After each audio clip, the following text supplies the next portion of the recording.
কবিতার ফুলদানি, এই যে একটি যৌথ বই কবিতার ফুলদানি।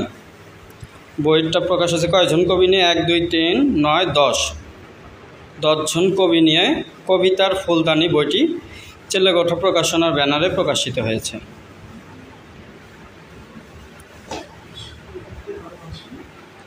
দেখাই, সূচিটা দেখাই।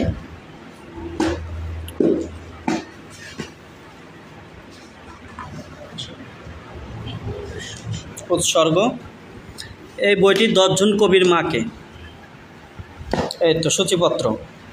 কবির নাম: নির্মলেন্দু গুণ, সৈয়দা রাজিয়া মাহবুব, অবনীভূষণ মণ্ডল, নাসিমা আক্তার জাহান আলো, রেদওয়ান তালুকদার, তাহমিনা আক্তার মিলি, বিকাশ কান্তিনাথ, উম্মে হানি কারিমা, মেশকাতুল জান্নাত ঐশী, ফিরোজ শাহিন আলাল।